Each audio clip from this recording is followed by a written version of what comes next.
folks. This episode of the Co-working Values podcast is brought to you by Syncaroo. I was in a cafe near Liverpool Street Station the other day, and the poor person behind the counter had like 7 different tablets, iPads, phones, and computers, all trying to manage incoming takeaway orders. And I thought that looks a lot like someone who runs a workspace in managing incoming requests from desk booking apps and other member requests and stuff like that.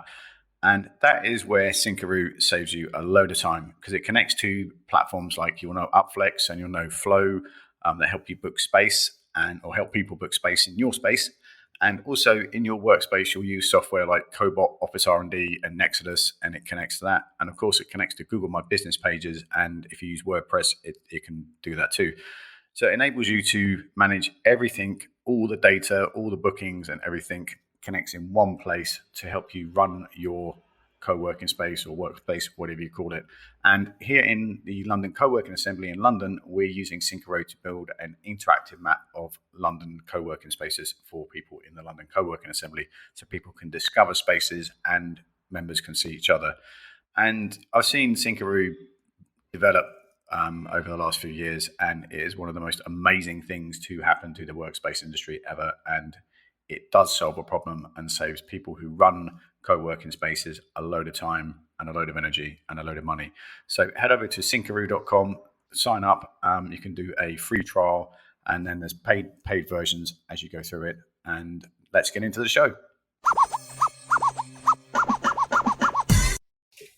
Hello, folks, and welcome to the long-awaited next edition of the Co-working Values podcast. In the studio today is Vib, who runs a very unique and cozy, delicious co-working emporium in London. So Vib, what are you known for, and what would you like to be known for, sir? Hi, Benny. Thanks. Me or Oru? I think you, and then we'll move to Oru. Okay, so I'd like to be known for being into my plants. And I'd like to be known for, I guess, the person who steers the ship at Oru and sort of protects its values. That's really cool. As you were saying, just before you said the word plants, I was picturing you in that little conservatory out the back, the bit in the middle of Oru, taking care of that. And we'll put a link in the show notes, but you need to go to their Instagram page and see how much. It's like 6 TV channels of wellness, food, co-working. Have you got bees there? Or is that my imagination? Yeah, we've got 4 beehives actually, and we partner up with Bees and Refugees, which is this amazing guy called Ali.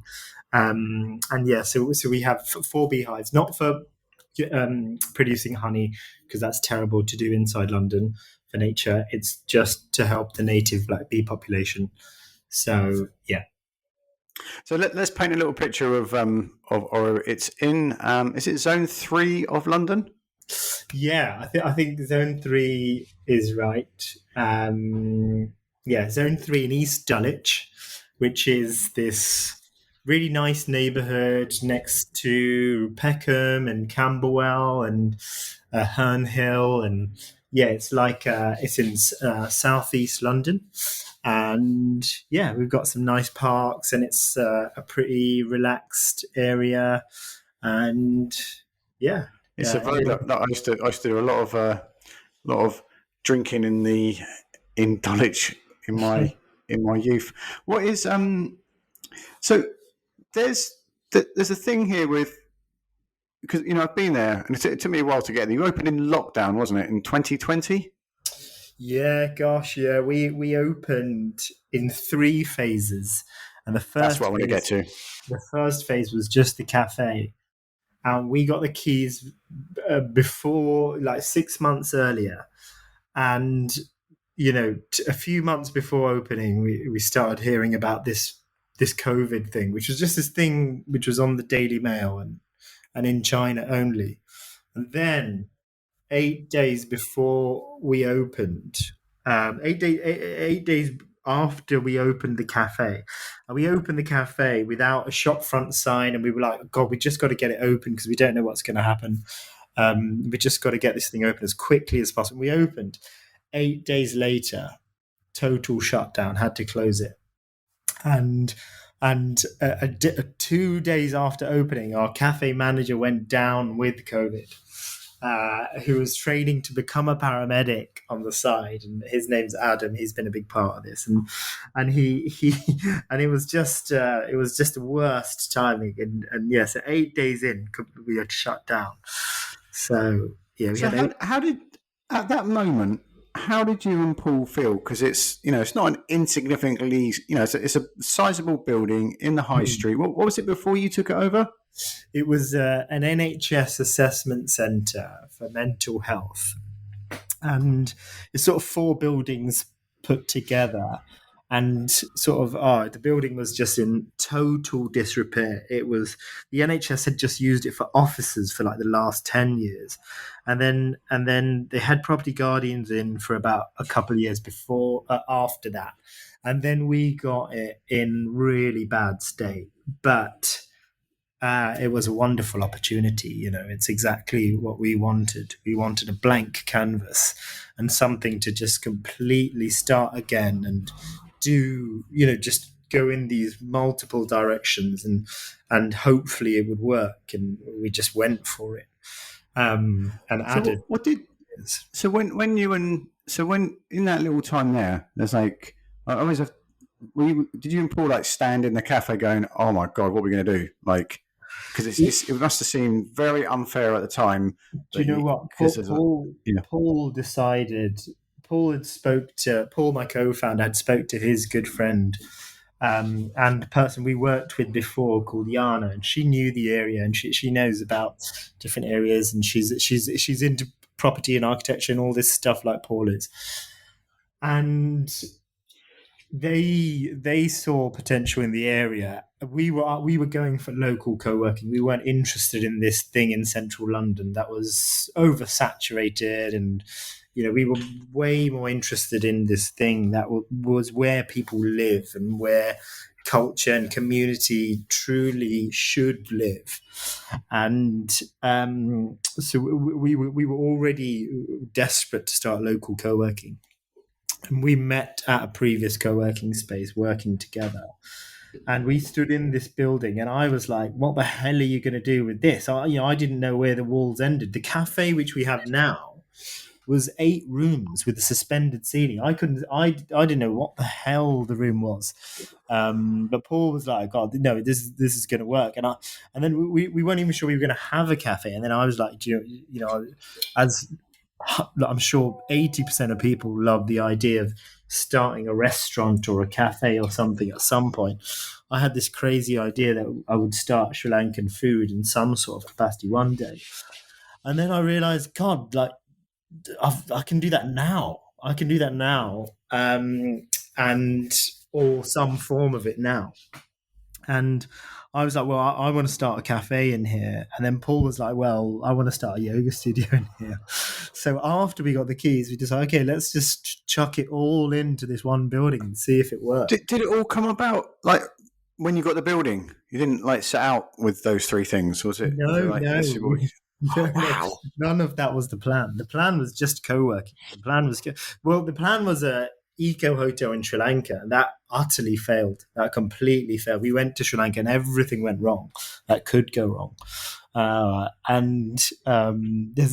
written a small piece about this on our website, but yeah, like that went disastrously. And then we came back here and we were like, what a stupid idea to try and get into hotels when we've never worked for a hotel company. We were like, no, co-working's where our passion is, and co-working's where our knowledge is, and yeah, let's stick to our neighborhood that we know and where co-working and our industry. And yeah, so can you just tell the listeners why? Because I know the eco hotel story, but why? How did you get in a situation?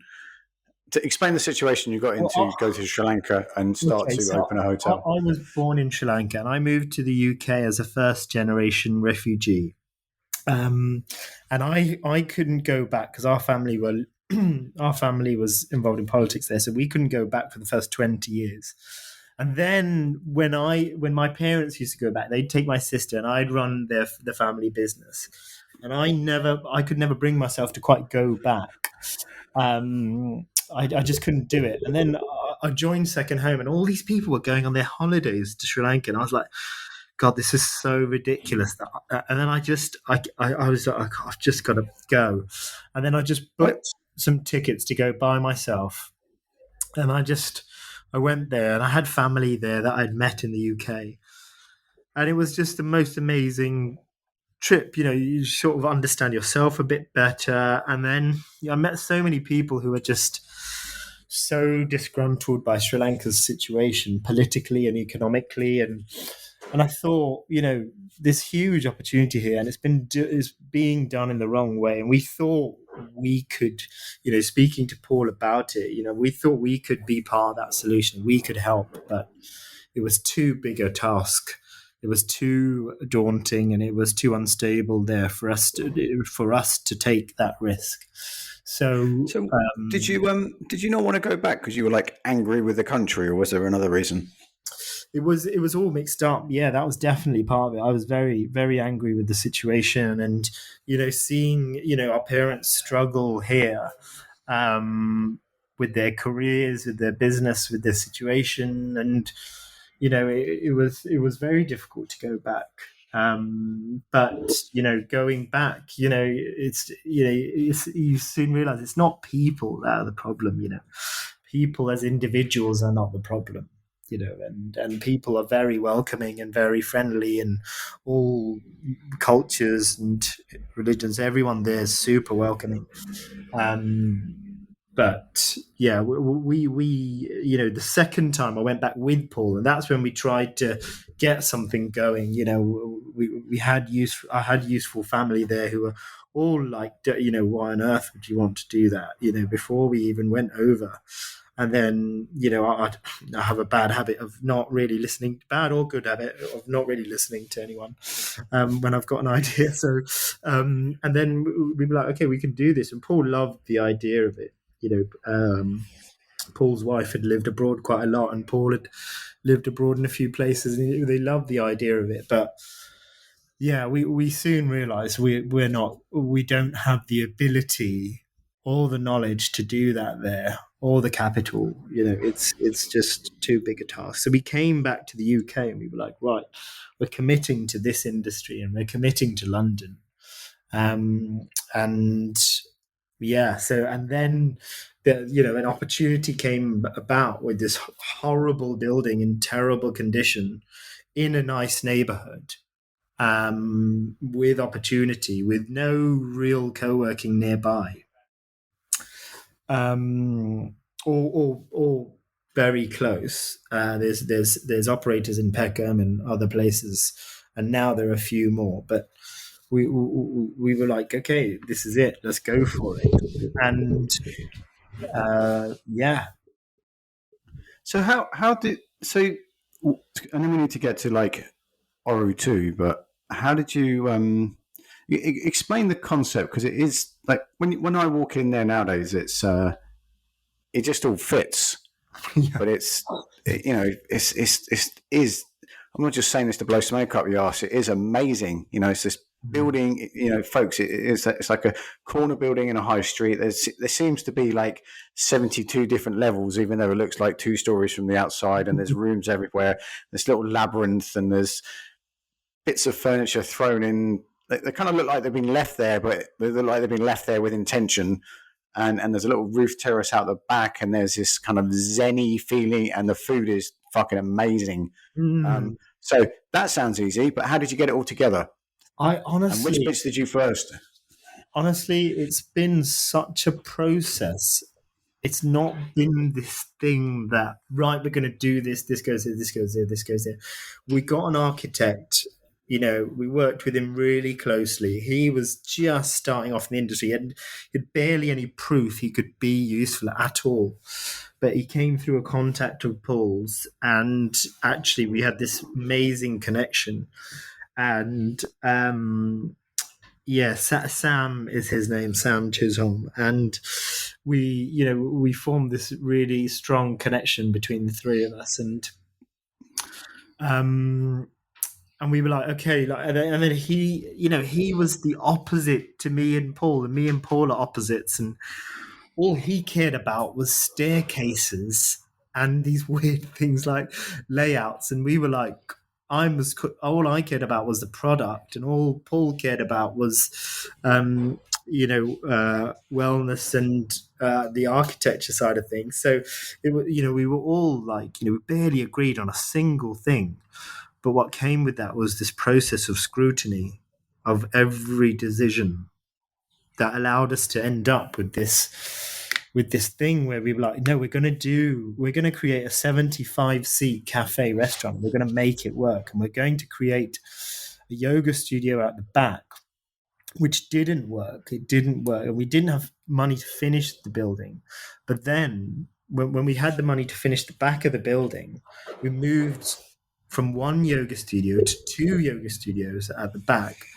And then what yoga was making a loss for us, and it was this crazy thing. And we decided to do this really ridiculous idea. And we were like, we're going to put more money into this, and we're going to ignore the fact that it makes a loss because it's so important to us as individuals and the high street and what we think it should be. We're going to really back this, and we took a different direction with it. And it's now working. It's working financially. It's working brand wise. It's working quality wise.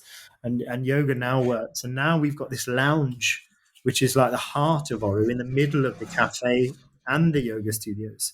So the ground floor, in summary, is like fully public. Anyone can use it.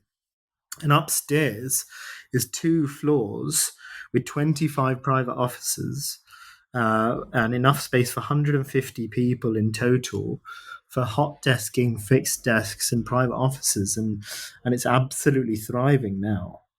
And is the lounge that bit we sat in, which has Yeah, the yeah, the lounge, we just bought all this furniture from random places, and it was the night before we had this launch party for both yoga studios. We were there at 2 a.m., and I'd learned a lot from a friend who is an interior designer, and and I had this zones thing in my head. I was like, okay, and the 4 of us were here quite late at night. Me, Miriam, Rosie, Paul, and Dom, and we were like, okay, we got to fit this out. We've got to make it look amazing, and we just laid it out at 2 a.m. and finished at like 3 a.m. And it hasn't changed since. It's stayed exactly the same, and it's perfect. has it got a piano in there, or is that my imagination? Yeah, it's got a piano in there, Yeah. which is Because one of our. It's our members' piano, actually. One of our members, it looks like your brought his piano in, and he was like, "Have you got a space for this?" And we were like, "No, but we'll find a space for it." So yeah, we've got a piano in there as well. Yeah. all the furniture looks like it would have been in my grandma's house. It's just it works really well. So so the other thing, so that's how did you make it through? It's like deeply personal financial question here. How did you guys make it through COVID, opening a space that wasn't making you any revenue and doing it bit by bit with the escalating cost of everything? And then now it's now like you made it out the other side, and it's great. But like, what was almost like the last 24 months? What did you have to sacrifice to get there? Oh God, I don't. The people ask whether I was anxious and I was worried, but I wasn't. I really wasn't. I don't know why, but I think I was just so preoccupied on making it work and doing the next thing and the next thing and the next thing and improving that I didn't have time to worry.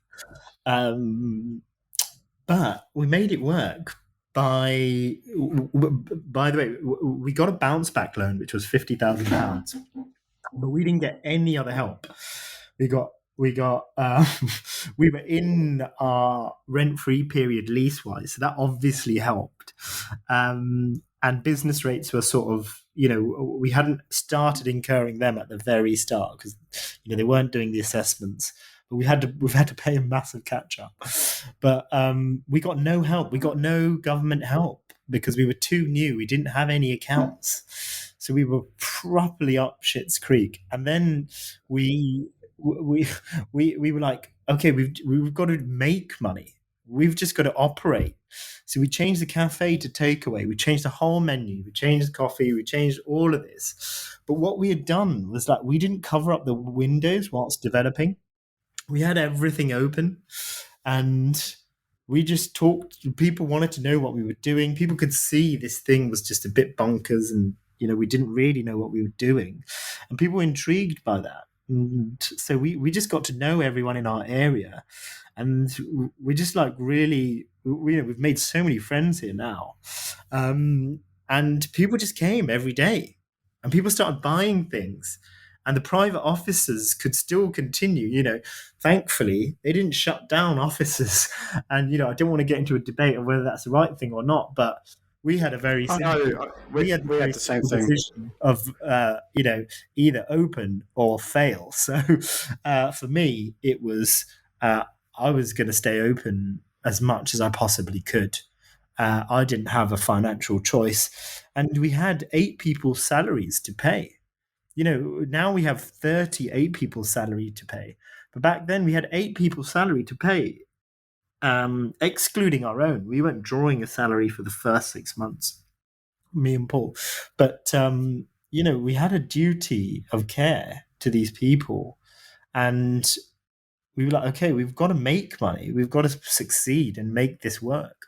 And amazingly, our profit margins, our net profit is so low here because this is not about a net profit, and this isn't about a big company. And luckily, we didn't have investors telling us what to do, and we could just do whatever we want, and we still don't, thankfully. But we were just like, okay, we've just got to make more money than we spend, and it's quite simple, really. And I know a lot of growing businesses struggle with that, but operationally, we just have to make more money than we spend. And that's just been it from day one. Is there enough cash to pay salaries at the end of the month? Okay. A week before payday, is there going to be enough cash to pay at the end of the month? And that's it. That was it. And luckily, I'm So a simple. qualified accountant, so I can make quite shrewd decisions and stay on top of that stuff and stay on top of those and relate decision making back to numbers and these things. So tell us about the Millennium Falcon that's about to arrive in Sutton. So December, which is a huge. It's like going from a jog around the park to a marathon, isn't it? it is. Yeah, it's just the fact that we're doing this is really, really stupid. It's really ridiculous, but it is all working so well. I'm not sure how. I'm not sure why, but it's all going really well. Anyway, just like 7 months after we opened, and we're still in the pandemic, it's still all going to shit. We decided to bid for this project in Sutton that's part of this major regeneration scheme. That's 45,000 square feet. It's just a huge building. It's the ex-BHS store. It's on Sutton High Street. It's next to where I grew up in Kingston upon Thames. And we were like, Paul was like, yeah, okay, we've got to go for this. We've got to go for this. And I was like, oh, there's no way we're going to get this. Why the hell would anyone give us this building? We barely exist. And we just got through each stage. And I created this, just like at East Dulwich, we had to show our landlord this business plan. I created this monstrous business plan that is, again, a bit weird. It's got a cash flow attached to a P&L, attached to a balance sheet, attached to a timeline and a thing. And it just, like, everything is there. Everything is on this one spreadsheet. And it's got colors, timelines, numbers, revenues, KPIs, everything. And it just set how we're going to do it. And Sutton Council saw this, and I think they were like, "Oh God, okay, this is pretty serious stuff. These guys look like they know what they're doing." And luckily, in the time to where they made their final decision, we suddenly had this thriving thing in East Dulwich. And when they came down to selecting the last few, they came over here, and we had this. Like, we've got this 75-seat cafe, we've got this yoga studio that's doing really well, and we had an amazing team, and they were like, wow. And they gave us this project, and then we were just baffled. We were like, I can't believe that they've given us this project. But we also sat there thinking, we're going to absolutely smash this. We're going to do the most amazing thing we could possibly do. And so we're going to take hospitality, well-being, and co-working to Sutton, and we're going to open a creche there, which someone else is going to manage. We have no interest in managing that. And we're going to have a huge rooftop, which is going to have, what's going to feel and look and function like a tiny little nature reserve there. And we're going to have, it's going to be the most amazing thing. And we've got renders ready, and we're going to launch some of it on the 14th of November this year. We're going to launch some of that. And that's going to get going. That's going to change Sutton. It's going to change Surrey. It's going to change South London. It's going to be just the most incredible. What was the brand that used to be in that building before you got hold of it?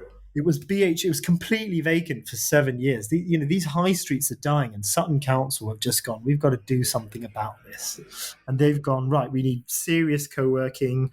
We need some other proper community-centric companies in there. So they started, they had this vision.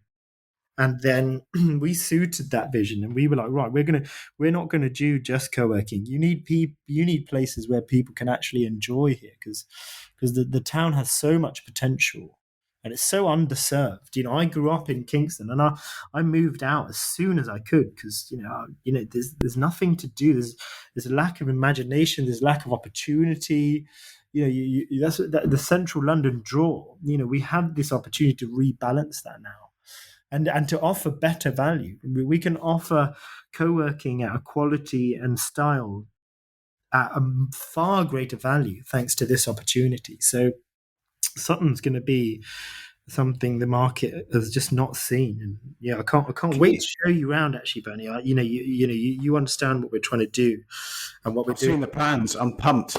Can you say a little bit about because it sounds like really obvious, but I met over the years, just met so many people that want to open everything at the same time. And what I think you and Paul do really well is as soon as 30 centimeters is available to become activated, you do that, and then you do the next bit, and then you end up, and then I'm very sure it's you said that you were able to make enough money off of this bit to not borrow any money to get the next bit running. Is that true, or am I imagining things?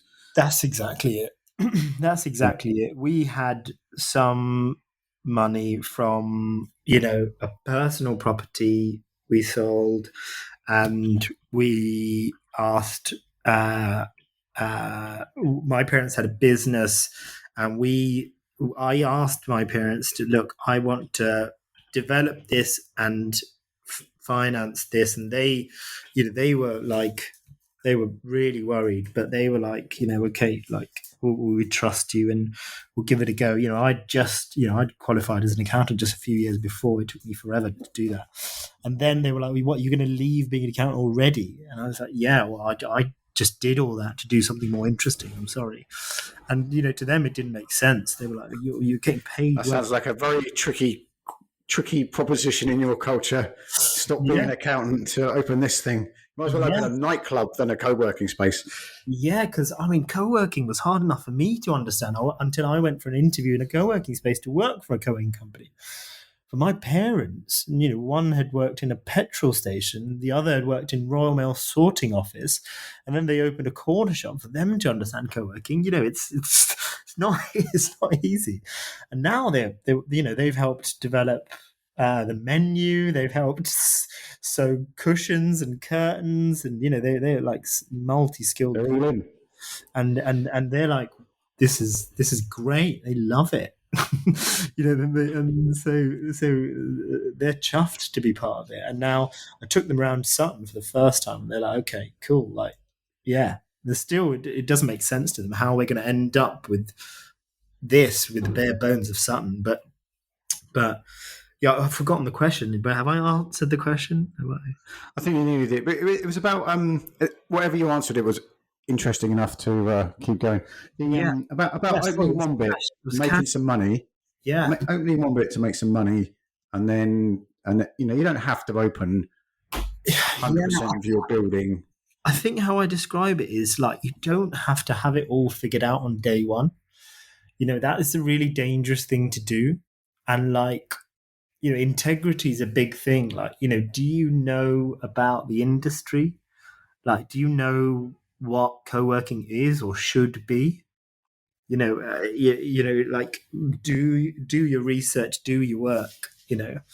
Um, and you don't have to have it all figured out, but have a clear value system. Like know what you want to do and what your passions are and where you want to be. And if you've got some of those answers, then you're gonna do better. Um, and like, yeah, I seriously would recommend, your team and your, who you're building this thing with. It's definitely not enough just working with yourself or a co-founder. Your team is your family, and you're developing things together. We don't make decisions ourselves.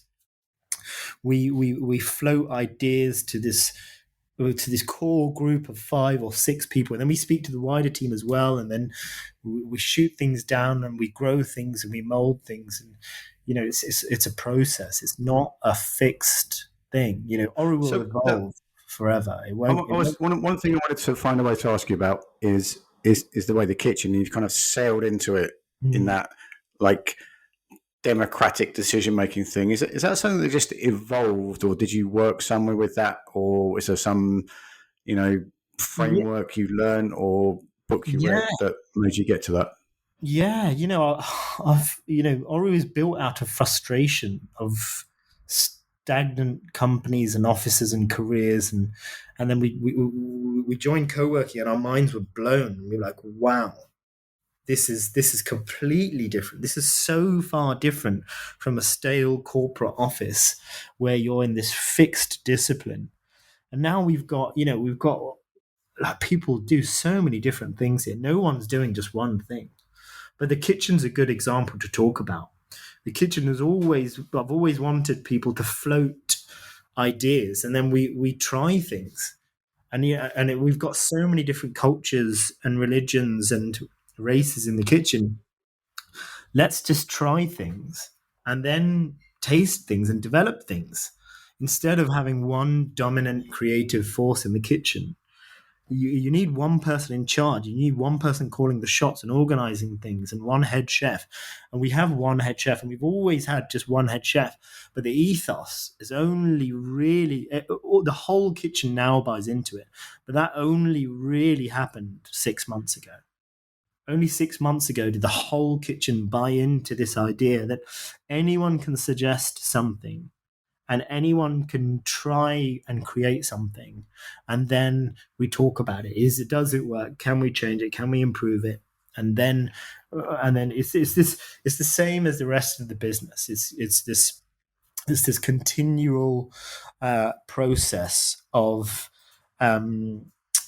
challenging things, improving things, and that comes from how I approach self development and myself, and how my parents sort of brought me up. They're never satisfied, basically.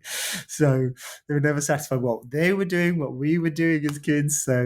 Um, so yeah, that created a culture of, right, yeah, let's do it better next time. Let's make this thing taste better at our next family party. Let's make this kitchen better. Let's make the garden better. Like these things bled into this idea that we should be delivering the best possible product to our customers, and it's from respecting the customer. That's where it really comes from. You're taking people's money, you've got to respect it, and you've got to deliver a really good quality product. That sounds like a lovely. I've got like another 27 things to chat about just from that last statement alone. But that's a great point to draw to a close. Where can people find you? What Yeah, what would you most like to share? We'll put links in the show notes and everything, but yeah. plug So away. our Instagram is really good. We try and really show what we're really doing, who's really doing it, who our customers are on Instagram, which is Oru_Space. Our website, obviously, that's a useful place to go. Oruspace.co. Yeah, if you want to get in touch with me directly, if I can be of any use to anyone, you can get in touch via email. I'll drop you my email or my Instagram, which is boo boo Obviously, BOO_33, which I should probably change. But yeah, so booboo_33. So if I can be of any use to anyone, like, you know, we're always trying to talk to people who are starting things here. So if we can be of any help, we're always there to and help. then what time does the cafe open and shut if people want to like run down and So the have cafe is some 8 till 4. Bombay beans on toast? Yeah, 8 till 4 weekdays, 9 till 4 weekends. We're going to open up in the evenings at some point, but that's still a few months away. That's great. Thank you very much for your time today. And ladies and gentlemen, if you go to coworkingassembly.eu, you can sign up for our weekly newsletter. We had a bit of trouble with our website, so we haven't been sending that one out as often as we could do or should do. But that always details podcast, events, and what else? I forgot. Gone blank. And blogs and everything that's happening in the co-working communities that we're friends with around Europe. So thanks very much for your time today, Vid. Thanks very much, everyone, for listening and your time and attention. And be careful out there. It is a jungle.